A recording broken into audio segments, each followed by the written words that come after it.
प्यारे बच्चों, आपका दिन मंगलमय हो। अगर आप नए हैं तो इस चैनल को सब्सक्राइब कर लें। आज हम शुरू करेंगे स्वरित लेखन और रोजगार संबंधी आवेदन पत्र पाठ का अगला पार्ट, अगला हिस्सा। नरेंद्र ने सवाल किया, पढ़ाई लिखाई या अनुभव की चर्चा तो ठीक है, मगर कार्येतर गतिविधियों की चर्चा क्यों जरूरी है? चाचा जी सोफे पर बैठे बैठे थोड़े बोर हो रहे थे। वे खड़े होकर कमरे में चहलकदमी करने लगे और खिड़की के पास खड़े होकर कहने लगे, जब नियोक्ता किसी उम्मीदवार को चुनने का निर्णय लेता है तो उसके संपूर्ण व्यक्तित्व को ध्यान में रखता है। कार्येतर गतिविधियों के माध्यम से उम्मीदवार के व्यक्तित्व के बारे में अच्छी जानकारियां मिलती हैं और पद के लिए उसकी योग्यता को तय करना आसान हो जाता है। मसलन यानी कि उदाहरण के लिए, यदि कोई उम्मीदवार अच्छा फुटबॉल खिलाड़ी है तो यह माना जा सकता है कि उसमें टीम भावना अवश्य ही होगी। अगर किसी को भाषण या वाद विवाद में ढेरों पुरस्कार मिल चुके हैं तो इससे उसकी वाक्पटुता और संभाषण कला का पता चलता है। यदि तुम्हारी ऐसी कोई गतिविधि या हॉबी हो जो तुम्हारी उम्मीदवारी को सबल बनाते हो तो उनकी चर्चा करना मत भूलना। नरेंद्र बोल पड़ा, चाचा जी मुझे या तो भाषण और वाद विवाद में बहुत सारे पुरस्कार मिले हैं, यानी कि उसको जो है वाद विवाद और भाषण में बहुत सारे इनाम मिले हैं। पर्यटन का भी मुझे शौक है, क्या मुझे अपने स्वरित में इसकी चर्चा करनी चाहिए थी? चाचा जी थोड़ा गुस्सा दिखाते हुए बोले, क्या अब तक तुम इनकी चर्चा करना भूल जाते थे? अगर तुम मार्केटिंग एग्जीक्यूटिव का पद पाना चाहते हो तो तुम्हारी इस प्रकार की गतिविधियां तुम्हें अन्य उम्मीदवारों से मीलों आगे ले जा सकती हैं। मार्केटिंग एग्जीक्यूटिव के रूप में वैसे लोग सफल साबित होते हैं जो वाक्पटु हों और जिन्हें घूमना फिरना अच्छा लगता हो। चाचा जी को अचानक एक और बात याद आई। स्वरित में 2-3 वैसे लोगों के नाम पते भी दिए जा सकते हैं जो उम्मीदवार के रिश्तेदार न हों मगर उनकी योग्यताओं एवं क्षमताओं से परिचित हों। जिन लोगों का विवरण दिया जाए वे प्रतिष्ठित व्यक्ति हों। यदि वे उसी क्षेत्र के जाने माने लोग हों जिस क्षेत्र में उम्मीदवार आवेदन कर रहा है तो यह सोने पर सुहागा वाली बात है। मगर चाचा जी जो उम्मीदवार पहले से कहीं काम कर रहे हैं वे तो इस प्रकार का विवरण आसानी से जुटा लेंगे, मगर वे क्या करें जो कॉलेज से तुरंत निकले हैं और संबंधित उद्योग या क्षेत्र के लोगों से जिनका परिचय नहीं है? चाचा जी का उत्तर था, जो कॉलेज से तुरंत निकले हैं उन्हें अपने प्रिंसिपल या प्रोफेसरों के नाम पते देने चाहिए। कॉलेज से तुरंत निकले छात्रों के मामले में नियोक्ता प्रिंसिपल या प्रोफेसरों की राय को महत्वपूर्ण मानते हैं, क्योंकि इन लोगों ने उम्मीदवार को विद्यार्थी रूप में कई वर्षों तक नजदीक से देखा परखा है। नरेंद्र की सभी शंकाओं का समाधान हो गया था। चाचा जी को धन्यवाद देते हुए बोला, चाचा जी आपने इतनी बहुमूल्य जानकारियां दी हैं, अब शायद स्वरित की वजह से मैं खारिज नहीं किया जाऊंगा, शायद अगली बार मैं जरूर सफल हो जाऊंगा। चाचा जी मुस्कुराते हुए बोले, धन्यवाद, इस प्रकार नहीं, पहले मम्मी को चाय के लिए बोलो और आज का अखबार लेकर आओ। मैंने अब तक अखबार नहीं देखा है और हाँ, जब तक मैं अखबार का दैनिक पारायण संपन्न करता हूँ तब तक तुम मुझे अपना स्वरित बनाकर दिखलाओ, मैं भी तो देखूं कि मेरी बातों का तुम पर क्या असर पड़ा है, यानी कि तुम्हें कुछ समझ आया है या नहीं। चाचा जी अखबार के साथ चाय की चुस्कियां लेने लगे और नरेंद्र अपने कमरे में अपना स्वरित तैयार करने लगा। कुछ समय के बाद वह बाहर निकला और चाचा जी के सामने उसने अपना स्वरित पेश कर दिया। स्वरित इस प्रकार था। प्यारे बच्चों, ये स्वरित का उदाहरण है, इसको सभी बच्चे याद करेंगे। इसमें जो जो बातें आती हैं उनको ध्यान रखना है। पहले नाम आएगा बच्चे का, खुद का नाम, पिता का नाम, माँ का नाम, जन्म तिथि, वर्तमान पता, स्थायी पता, telephone number, mobile number, email. फिर आएंगी शैक्षणिक योग्यताएं, परीक्षा, डिग्री या डिप्लोमा, किस विद्यालय से किया है, विद्यालय बोर्ड का नाम या महाविद्यालय। विषय श्रेणी यानी कौन सी श्रेणी है, पोजीशन क्या है, प्रतिशत कितने प्रतिशत नंबर हैं, 10वीं में क्या है, 12वीं क्या है, बीएससी की है तो वो क्या है, एमबीएससी है तो एमबीए है तो क्या है। ये अलग अलग प्रकार की डिग्रियां हैं। जिस प्रकार की योग्यताएं हैं उसी प्रकार से हमें कॉलम बनाने हैं। 10वीं 1997 में की, राजकीय विद्यालय सीबीएसई स्कूल का नाम आ गया और बोर्ड आ गया। सब्जेक्ट आ गए कौन कौन से विषय हैं, हिंदी, अंग्रेजी, विज्ञान, गणित, सामाजिक। उसके बाद प्रथम श्रेणी है, 93% नंबर हैं।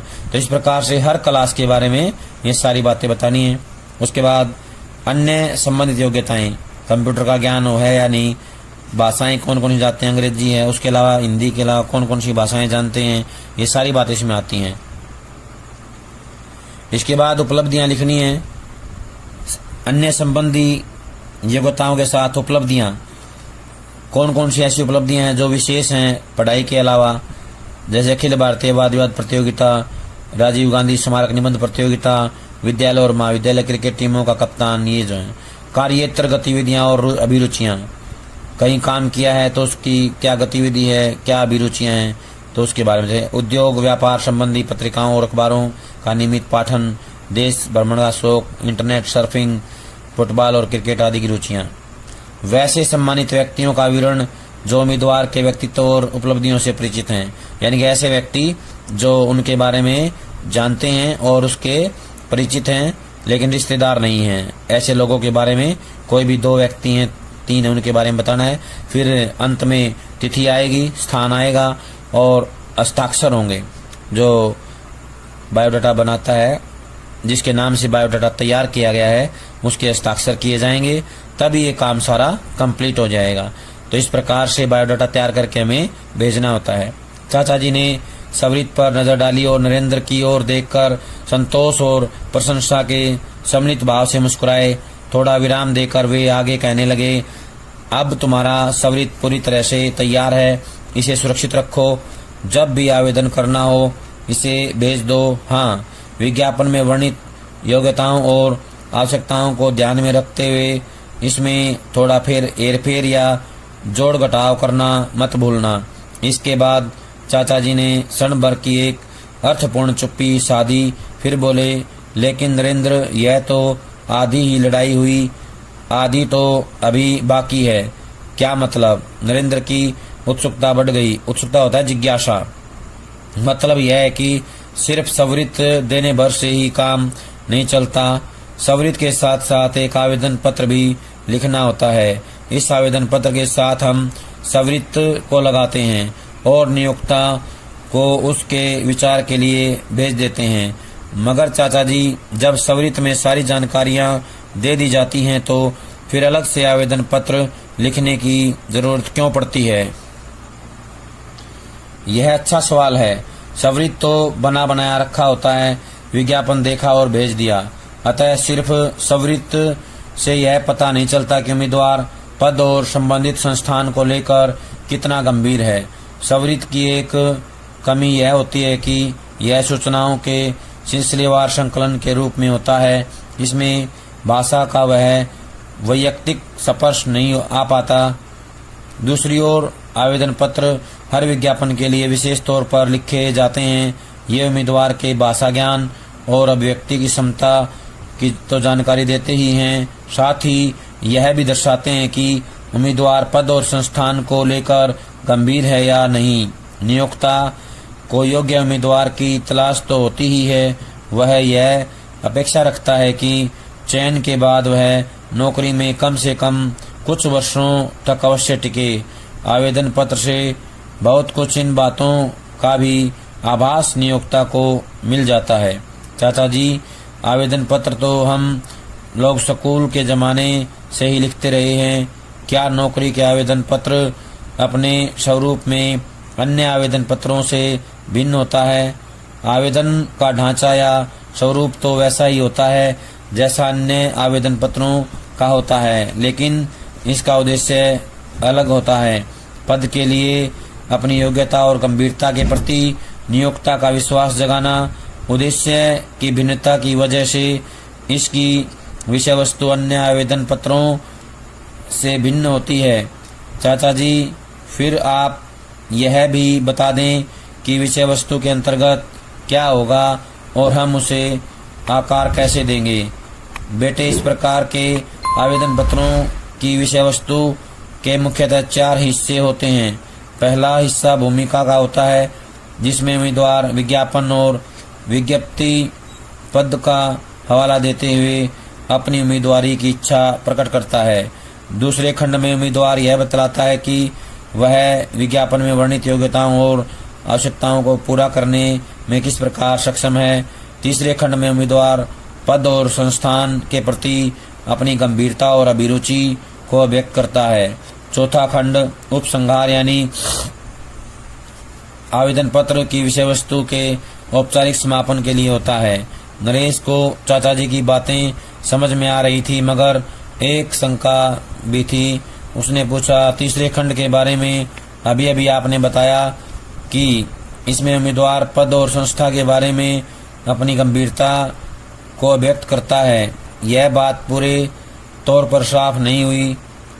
चाचा जी ने अपना चश्मा ठीक करते हुए कहा, नरेंद्र, जिस प्रकार नियोक्ता अपनी पसंद का उम्मीदवार चुनना चाहता है, उसी प्रकार उम्मीदवार को भी नियोक्ता का संस्थान पसंद आना चाहिए। तभी उम्मीदवार के लंबे समय तक टिकने की संभावना रहती है। जब उम्मीदवार पद और संस्थान को लेकर गंभीर होता है तो वह उसके बारे में जानकारियां हासिल करता है और यह तय करता है कि वे उसके सपनों और भावी योजनाओं के अनुरूप हैं या नहीं। अगर उम्मीदवार ने जानकारी जुटाने के बाद संस्थान को अपनी इच्छाओं के अनुरूप पाया है तो आवेदन पत्र में इसकी चर्चा अवश्य होनी चाहिए। नियोक्ता पर इसका बहुत ही अच्छा असर होता है। चाचा जी, अभी तक तो मैं विज्ञापन के जवाब में केवल सवृत्त ही भेजा करता था, मगर अब मैं सवृत्त को आवेदन पत्र के साथ भेजा करूंगा। चाचा जी बोल पड़े, फिर शुभ कार्य में देर किस बात की। फिर वे अखबार के पन्ने पलटते हुए बोले, मैंने इसमें तुम्हारे लिए अभी अभी एक विज्ञापन देखा है। इंडिया केमिकल्स लिमिटेड को मार्केटिंग एग्जीक्यूटिव्स की जरूरत है। तुम इसके लिए आवेदन पत्र तैयार क्यों नहीं करते? आवेदन होगा और इस बात की परीक्षा भी हो जाएगी कि अभी अभी तुमने मुझसे कितना सीखा है। नरेंद्र को अखबार पकड़ाने के बाद अब चाचा जी पड़ोस में अपने मित्र से मिलने चले गए और नरेंद्र अपने कमरे में आवेदन पत्र लिखने चला गया। जब आवेदन पत्र तैयार हुआ तो वह इस प्रकार था। यहाँ पर उदाहरण दिया गया है आवेदन पत्र का। जब कोई भी नौकरी के लिए बायोडाटा भेजते हैं तो उसके साथ आवेदन पत्र इस प्रकार लिखा जाता है। पहले आएगा किसी भी कंपनी का जो है पता है वो लिखना होता है। सेवा में महाप्रबंधक मानव संसाधन विभाग इंडिया केमिकल्स लिमिटेड। अब उसका एड्रेस आएगा 36 न्यू लिंक रोड, अंधेरी, मुंबई 400053।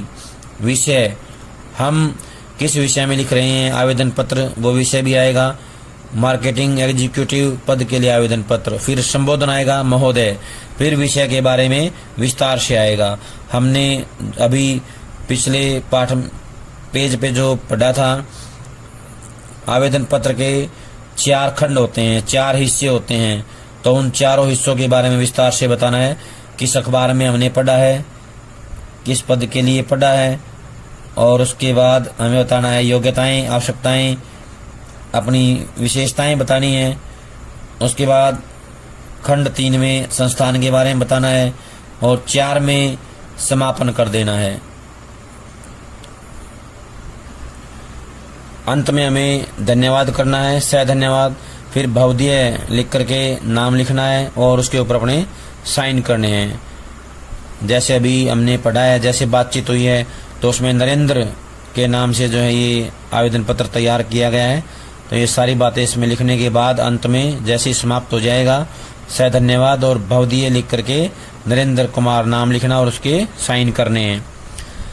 जब तक नरेंद्र का आवेदन पत्र तैयार हुआ, चाचा जी पड़ोस से वापस आ चुके थे। उन्होंने आवेदन पत्र को पढ़ा और गहरी सांस खींचते हुए कहा, वैसे तो मैं कंपनी के मानव संसाधन विकास के महाप्रबंधक को अच्छी तरह से जानता हूँ, मगर मैं तुम्हारी सिफारिश नहीं करूँगा।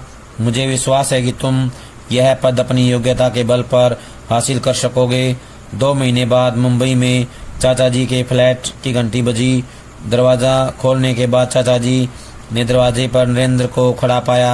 हाथ में मिठाई का डिब्बा और गरम सूट का एक पैकेट था। दोनों की नज़रें मिली।